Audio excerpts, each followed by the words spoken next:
Ladies and gentlemen, welcome. I'm Josh Strife Hayes, and this is the 1000 Click Old School Runescape Challenge. This game is home to some incredible challenges, from in-game quests and achievements to the player-made item or area-locked accounts. Here's my challenge. Start a new Ultimate Ironman character. No trading, no banking, no dying. And I'm only allowed to click the mouse 1000 times. The counter starts when I leave Tutorial Island, and every click is counted from all mouse buttons. Clicking to walk, talk, equip an item, attack, or even change tabs. I have 1000 to use, and that's it. After 1000 clicks, the challenge ends, and my total level will be my score. Episode 1. Tutorial Island. Tutorial Island won't count toward my click total, but it is going to give me an idea of how far I might get. Right from the start, I'm thinking about which skills are click intensive: mining, woodcutting, and fishing, or which skills are locked behind quests: herb lore and runecrafting.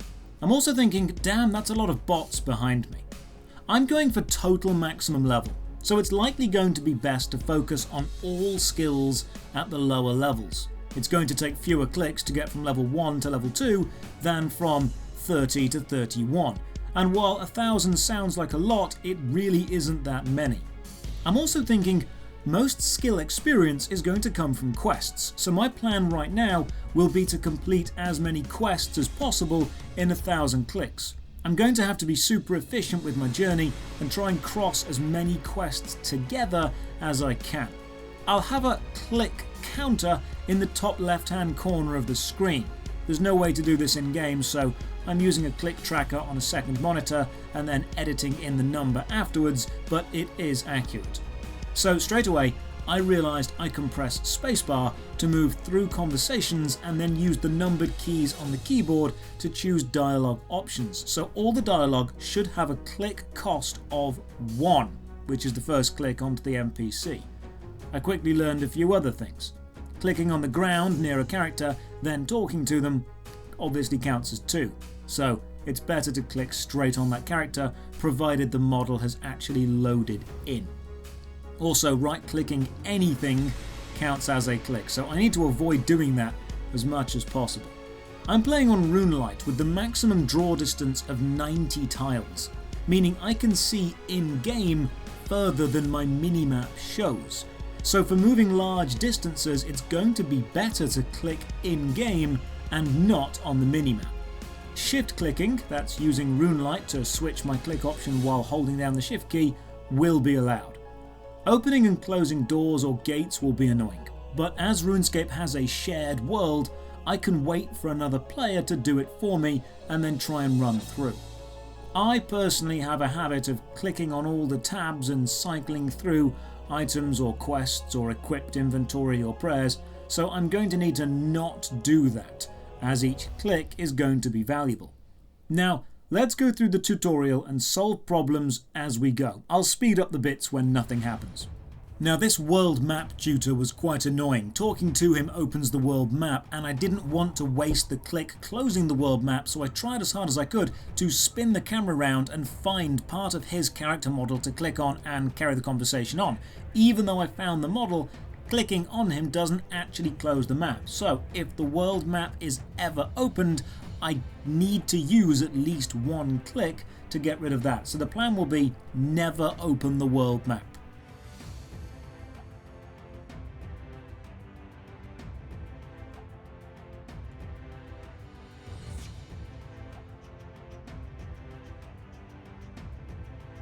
Leaving the map tutor's house taught me something else. Even though my RuneLite is set to a 90 square draw distance, that doesn't mean that the actual game aspects are loaded in. So even though I can see a door, it doesn't mean the door has a clickable surface. So there might be times when I have to run closer to an object to get the game to recognize it as having the ability to be interacted with.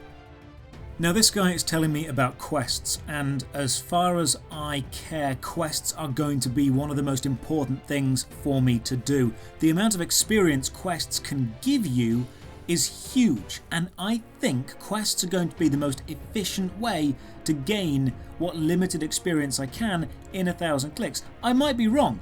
It might end up being quests take hundreds of clicks to complete and don't actually give as much experience as pure training would do. But for my first attempt, my first 1,000 click challenge, quests are going to be the dish of the day.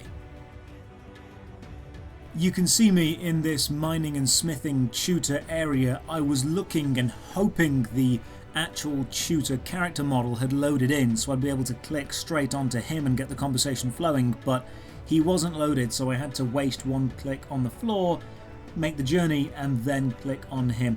Thinking about it, mining and smithing is going to take absolutely loads of clicks to get anywhere. You're going to have to go to either the Alcarid mine and risk the scorpions, or the Southern Varrock mine. Then it's going to be one click for every single ore, and seeing as I'm starting on level 1 smithing, I'm going to need copper ore and tin just to make a bar of bronze.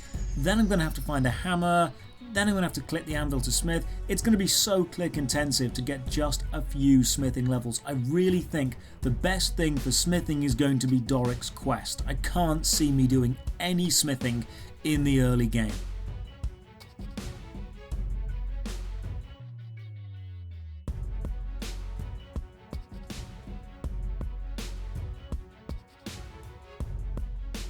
Next up is the combat tutor, and combat is going to be an interesting one. It could potentially be a lot of experience, one single click and then proceed to gain experience from hitting, but as I'm starting at low level and as the enemies are going to hit me back, I'm going to need to regain my health. That's going to be fish, that's going to be bread, it's going to be meat, and the actual acquiring of all the food, that's going to be click intensive. Do I want to waste some time fishing? Do I want to kill some cows, get some meat, bury some bones? Actually, thinking about it, cows might be a good idea. The cows in the Lumbridge field might be a really good idea. Build up absolutely loads of combat experience, build up a stack of food from there, see where I can go. Varnakar, of course, giving me the daggers, the short sword, the shield, and then the bow and arrows. Arrows are going to be difficult because I'm only going to be able to get arrows through fletching, and fletching is going to require me to cut trees down. That's going to be click intensive. I'm going to need to smith the arrowheads. That's going to be more mining and smelting. So as far as combat goes, melee is probably going to be the best choice for the limited 1,000 click challenge. I'm thinking melee on the cows could actually be a really strong start, but because cows have limited health pools, eventually each click is not going to give me as much experience back as it could, so I'll have to play it by ear. I really don't know where this challenge is going to go to, and I am just making this up as I go along, so we'll see what I can do.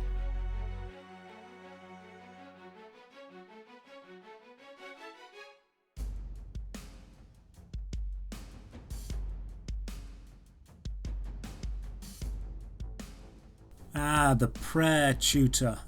Now, because this challenge is about gaining the maximum amount of levels, prayer is going to be a very slow one. Each regular bone giving 4.5 experience. Really not going to be gaining me many prayer levels very quickly.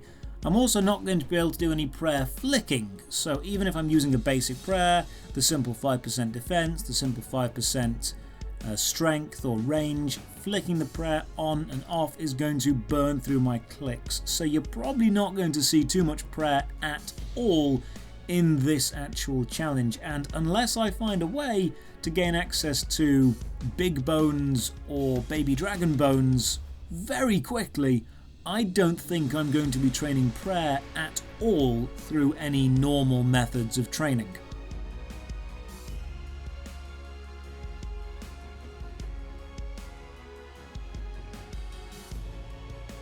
Banking tutor up next, not really relevant for me because I'll be playing an Ironman, but it has made me think about the fact I'm going to need to drop things from my inventory, and that will count as 2 clicks, right clicking and then clicking drop, or shift clicking if drop is the shift click option. We may end up in a situation where it's easier to equip things than it is to drop them, but I'll have to work out how I deal with that when we get to it. The more I play through the tutorial, the harder I realise this is going to be. We're at nearly 70 clicks already, and that's almost 7% of the whole amount that I've given myself. That's nearly 7% of 1,000.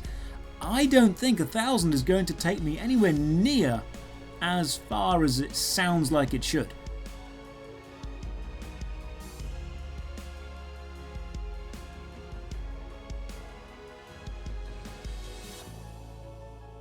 After a quick chat with the wizard and then talking to the Ironman shooter, there's a cut you'll notice in the actual footage. That's just where I stopped the camera while I entered the pin. You need to enter a pin to change your account to be an Ironman, and this has made me think of a couple of things. This has really put into perspective how difficult this challenge is going to be. We end on almost 100 clicks, almost 10% of the whole challenge would have been needed just to get off Tutorial Island. Now, I know there was a lot of conversations here, there was a lot of stuff to pick up and a lot of stuff to do, but it's made me really nervous about how conservative I'm going to have to be with these clicks. Now, a couple of rules. I am not allowed to right click and follow another player. That seems like it would be cheating. I'm not going to taxi my way around. Journeying will cost clicks.